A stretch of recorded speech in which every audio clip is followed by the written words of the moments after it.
Okay, hi, this is Dr. John Bennett from Miami, Florida, with another robotic hangout. We're resuming the series with Brian Smith, MD, of Richmond, Virginia. He's a general surgeon that works for Surgical Associates. He also works part-time for Vinci, the company, the big company that makes the robotics. It's probably the biggest company. And good evening, Brian. Hi, good evening. Thanks for having me back, John. Sure. Okay. Yeah, Brian, just a couple of questions before you go into your presentation. Now, you're going to talk about robotic cholecystectomy tonight, correct? Yes. Okay. Now, were you training when it was first starting, the robotic cholecystectomy? No, not really. It was when I was in training, we were using, it was a couple versions ago of the robot, and we were using it really mostly for gastric bypasses at that time. And then also the urologists were using it a lot for prostatectomies, which they still do. So you saw the technology developed after, or while you're training, or after? Yeah, it was. It's really most of what I'm using now has been developed after, within the last maybe 2 years, year and a half probably. Is it considered the treatment of choice to do robotic cholecystectomy? No, there's the the standard probably is still laparoscopic. The robotic cholecystectomy is an option. It's a for most of these we do it with a single port technology, which I can show you. I think for single incision, if you want to do single incision cholecystectomy, then yes, it is I think at that point then the preferred approach. Okay, and there are various areas of the country where more of it's done, or is it pretty well spread evenly across the U.S.? Do you know? Yeah, initially there were only you know maybe 15 or 20 centers doing it for a while there, but now it's caught on quite a bit. It's spread throughout the country at this point. Okay, very good. Okay, okay, go into your presentation then. We're all Okay. set. All right.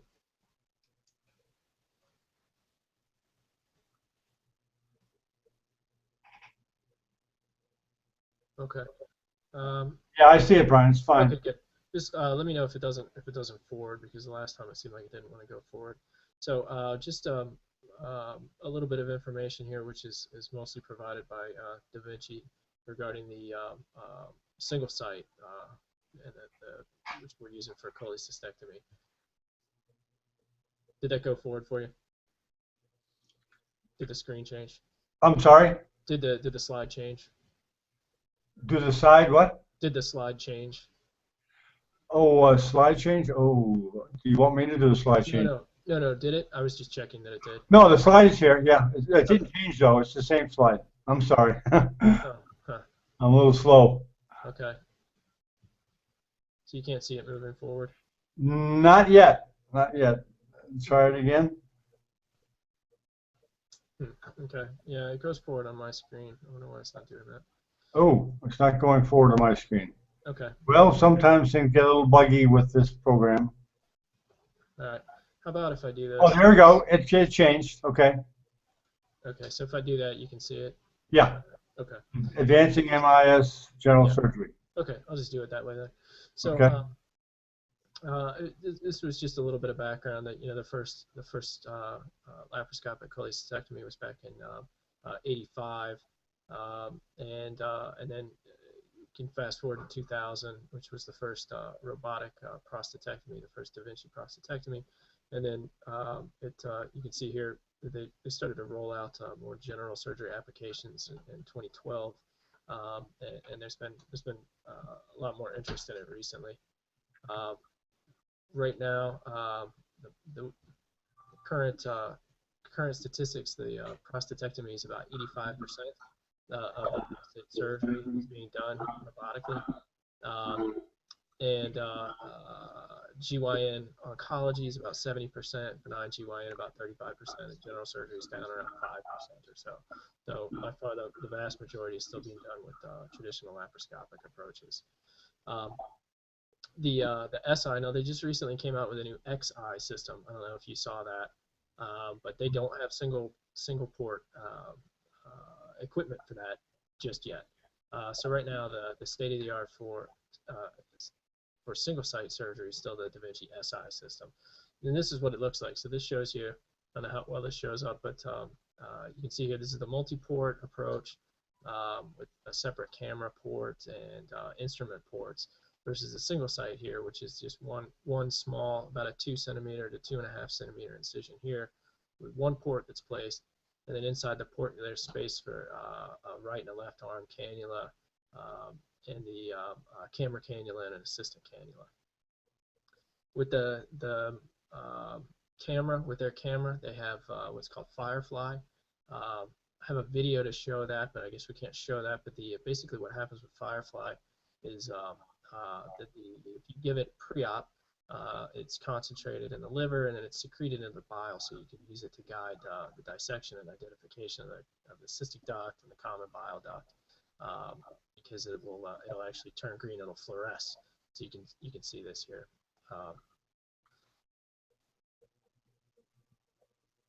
So the rationale for doing this is that surgeons went from multiple ports, multi-port surgery, multi-port gallbladders, down to single incision, single port gallbladder surgery. But you can see this is a great picture here, which shows how sort of awkward it is. The ergonomics are really bad. All the instruments come down through the same site, down along the same plane. There's a lot of clashing. The camera hits the instruments. It's just difficult. And the hands are crossed, so everything is backwards. The nice thing about this is that it takes all that away. So the cannulas are crossed, so the ports, so the instruments cross. They stay out of the way of the camera. Everything's nice and stable. There's no clashing. There's no crossing. The computer crosses the hands for you automatically. Does that make sense so far? Yes, it does. For me? Okay. For the people who aren't really too familiar with it, this is what it looks like. So this is a surgeon console.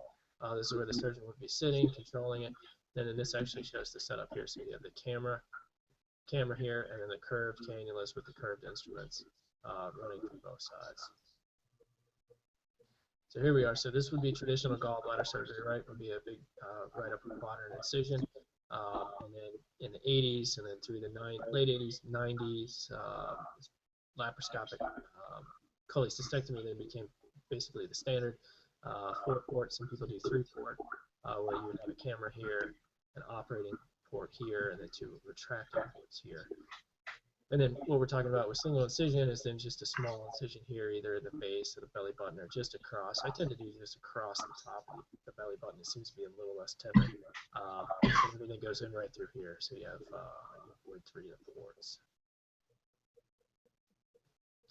So again, the problem when you have straight equipment and you're trying to put everything through one port, you either have no triangulation, which means there's no openings, there's no space in there to really work and to retract, or if you can get it to cross here, then you still have a lot of crowding externally. The ergonomics are really bad. They've come up with some instruments which will articulate, and there's a little switch that you can push or a dial you can turn, and that'll turn this and it opens that space up. But then it's really hard to control. It's pretty counterintuitive. They don't grasp as well. Things tend to fall out. It makes it pretty difficult. So this with the curved cannulas and the curved instruments, then you reproduce the triangulation. You're not obstructing your own view, and you can pretty smoothly manipulate all the tissues. Again, keeping with the SI using the robotic camera, then you have 3D high definition video as well. Very stable control. You know, it doesn't move unless you want it to move. It reduces tremor and all those kind of things. Here's what it looks like. So here's a little closer view of the port. within this, there's two spots for the curved cannulas for these to go in. This would be the right and the left hand, the surgeon's right and left hand. Then there's an opening for the camera cannula, and then a small opening for another instrument for the assistant who reaches in and grasps the gallbladder and lifts it up. And then these are what the instruments look like. The regular robotic instruments would be stiff here, and they would have an articulated wrist at the end. These don't have the wrist, unfortunately, but they're flexible so that they can slide through that curved cannula.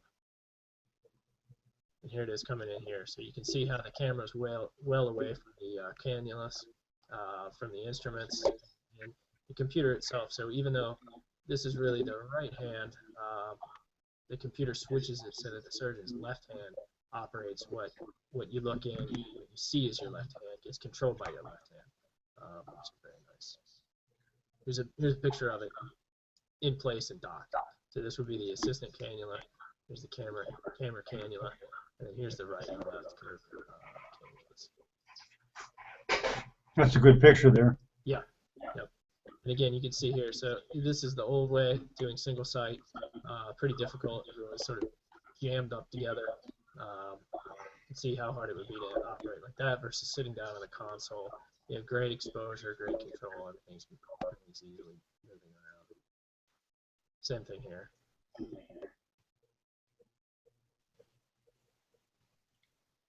Skip that part. So hopefully these are some of the things that we can do. So you can do what's called reduced port surgery also, where you have a single port, and then you add one. And by adding one, then you have the wrist, so you can use things like the vessel sealer. You can use a wristed suction irrigator, stapler, and whatnot if you wanted to.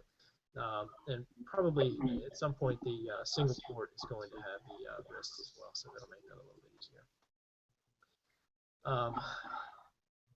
I was going to try to show you some videos here, but maybe I can just bring it up just to one picture, and we can see if that.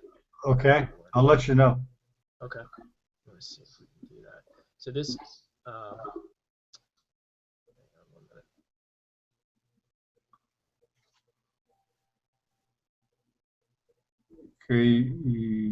Okay.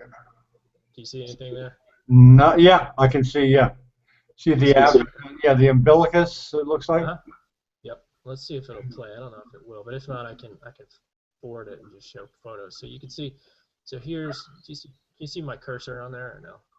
Not yet. No. Not yet. No. Okay. All right. Yeah, it's a little slow moving. Do you see it moving? No. Yeah, the video is pretty rough. This platform, yeah, unfortunately, is not too good for video. It's blocky. It shows up for a short time, then it doesn't. Okay. How about that? Is it showing? It's showing you that now, though. Right? Yeah, it shows a picture of, okay. of the operative field. Yeah. Okay. So there's the. You can see the incision there. We're making the incision there, and then let me see. So right there, we're spreading then down to the fascia. So we've made an incision in the skin. We're moving down to the fascia here. I guess I can kind of see what you can see by looking down at the corner. Now it's gone dark. All right. So now we lift the fascia up. Wait till his hand's out of the way. So there we go. So now we're holding the fascia up. Make a transverse incision then in the fascia there. Okay. Open this up a little bit more with some cautery. And then okay, so there's this is showing the hold in, and we're ready to put the port in. There's the port. Let's see if I can get a picture of it for you. Okay. Yeah, there's the port. You can see it there. It's on an instrument. We're just about to put it in. Kind of popping in and out in it. And here it is. You can see it there. We just put it in. Okay. See if it'll come back up. There it goes. Can you see that? Yes. Yeah. Okay. So there's the port in. So that's it. That's pretty much that's That eliminates all the other port placement. So we've got that in now. Let me see if I can pull up one of the other films here real quickly. Any questions there so far? Well, that's surprisingly clear for a video. Now that one port, is that pretty typical? You have to have a port every time you go into the belly Yes. for golf, but every time. Every time. Now, if you're doing traditional laparoscopic or if you're doing multiple port robotic surgery, it would be a different port. It would be a solid, it would be either a metal or a plastic cylinder, basically, which goes in. So this is a very different setup. It's a pretty standard size, the same size port every time? Yes. Okay. Yep. All right, let me see if I can get the next one up here. Do you suture that port in, or you just kind of, okay? It has a little rim on both sides, and it'll just hold itself in. Okay. All right, so let me show you this. So you can see this now. So this is the firefly. So the fluorescence, the green. So what you do basically is you flip a switch on the camera, and now the biliary system essentially is going to light up green. And so this is the liver. You can see the liver is the bright green, and sitting in front of it is the gallbladder. You can see the right and the left instruments, and you can see how much space you get, even though everything is coming in at once. At one point, because of the curved cannula, you can see that you have quite a bit of space between those two instruments. So it really, and then my assistant has a grasper that is off camera. It's holding the gallbladder and lifting it up. So there's that. Let me see. Let me show you here. We can move this along a little bit. Here you can see. All right, so this is the normal view. And you can see here there's two structures here. So there's one in the front and one in back. I've got my hook just behind one structure, and then there's another one behind it. And we can use, in this case, normally in this view, usually this would be the cystic duct, and then the cystic artery would be sitting behind it. But in this case, with this in this patient, so here we free things up a little bit more. A little more free there. And so now,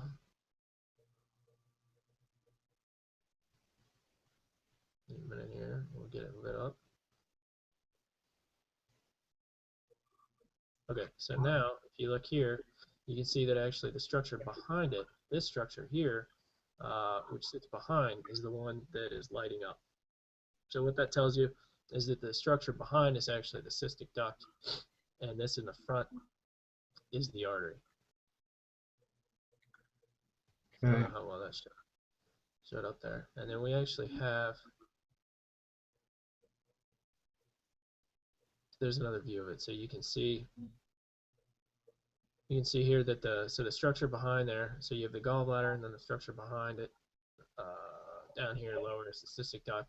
Then what you can do, you can actually redose this. So you can give another dose of the icy green, which is what fluoresces here. And if you give it during the procedure, then it'll go through the vessels, and you can check and confirm that this is an artery. This one, it doesn't show up that well on this video, but we could actually see, on the main terminal and on the big screen, we could actually see the flow of the icy green up through the artery here. That confirmed that this was arterial here. You can see just a little bit. I don't know if you get a sense of it there. There's a little right just at the base of the cystic artery here. You can start to actually see there's flow from the heartbeat. You can see, it's kind of hard to see on there. So that's fluorescence. So that's a huge benefit. If there's any question to the anatomy, if you're unsure if it's a real sticky gallbladder that's very inflamed, and you're unsure about what's the cystic duct, what's the common bile duct, what's the cystic artery, you can do some blunt dissection, and without having to enter any of the ducts like you would for a cholangiogram, you can just flip a switch, and the cystic duct and the common bile duct and whatnot will turn green and fluoresce, which is pretty amazing, actually. Yeah, I didn't know about that tech. Is that a relatively new tech? It is. Yep. And so other ways that they're using it in colorectal surgery, you can also again give it arterially and use that to check um, use it to check the bowel at the anastomosis to make sure that where you've divided the mesentery that you haven't devascularized the colon. So you can flip the switch, give a shot of that, and if the colon turns green, then you're okay. Then that part of the colon is still well perfused. And if it doesn't, then you know you need to take a little bit more to make sure that that anastomosis will be, that area will stay alive and will heal. You can also give it through the into the bladder and have it go back up into the ureters. And so if you're doing a procedure, say for a sigmoidectomy, like for diverticulitis, and you're having trouble identifying the ureters, they'll fluoresce. So you can find it helps you find them, which is pretty amazing. That's fascinating. Just a couple of general questions, Yes. Brian. Is there any difference whether the gallbladder is infected or not, or whether or not what technique you would use to take it out? Does that matter, or pretty well the same?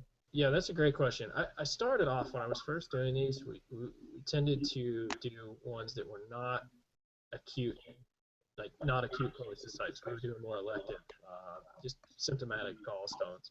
Right. And because I was afraid that it would be more difficult to hold and lift and things like that. But actually, as I became more familiar with it, those are the ones I actually prefer to have this because you can, that's when the anatomy is obscured. That's when it's difficult sometimes. So, and you can see so much better with the high def camera that you actually get more benefit on the difficult cases than you do on the easy cases.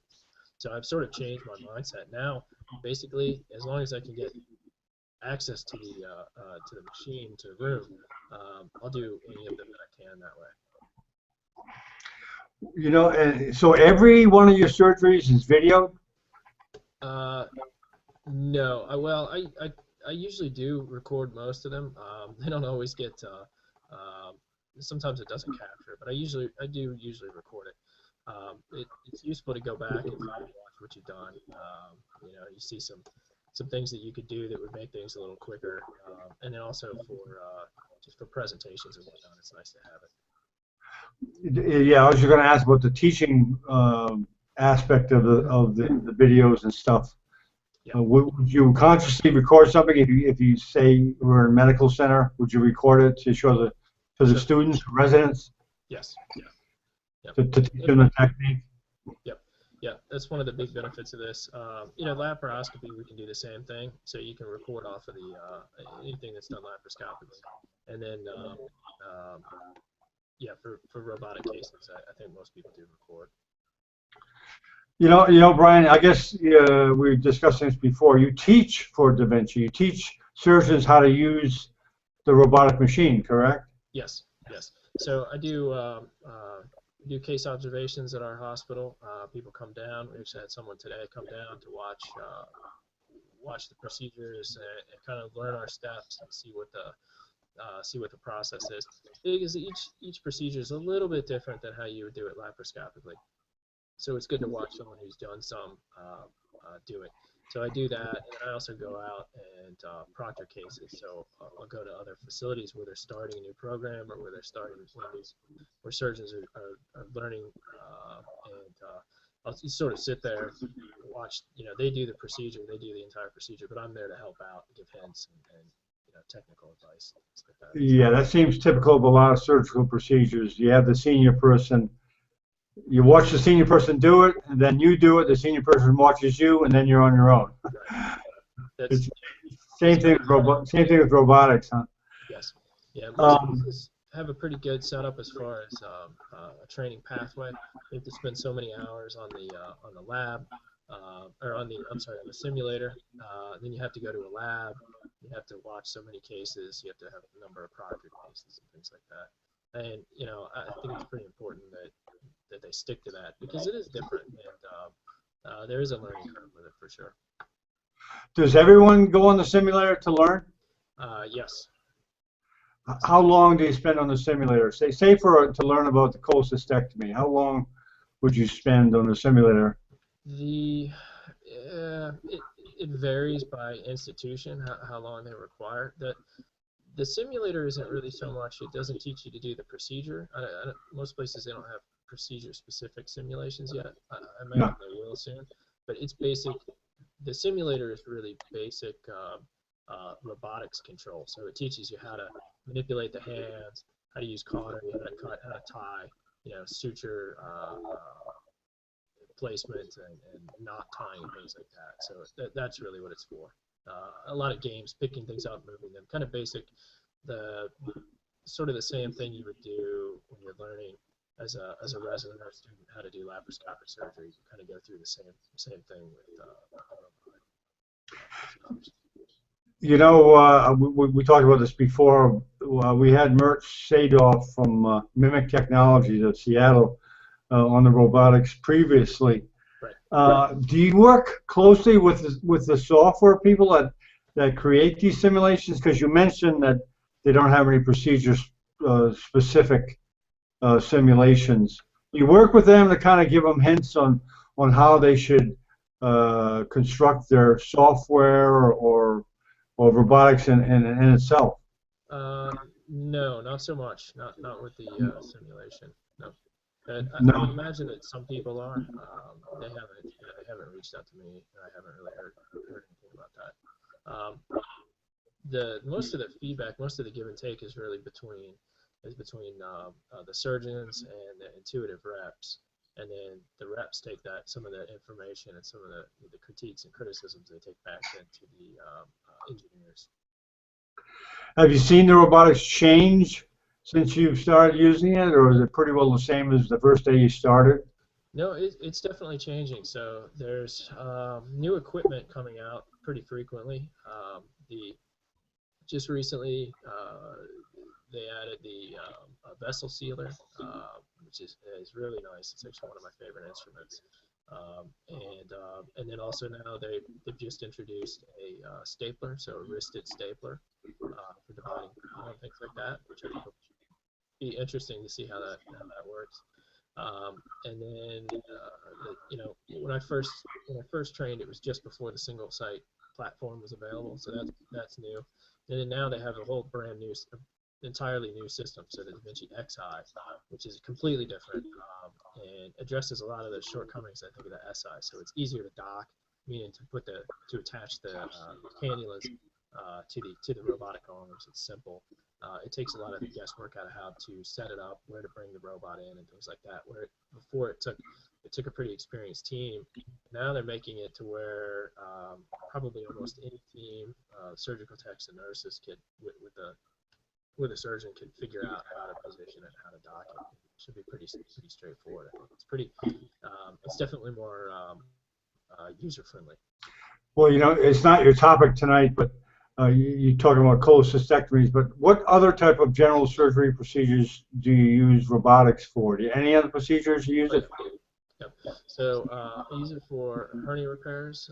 I've been using it for inguinal hernia repairs. I've been using it for ventral hernia repairs. It's actually really nice for ventral hernia repairs because you can eliminate the tackers.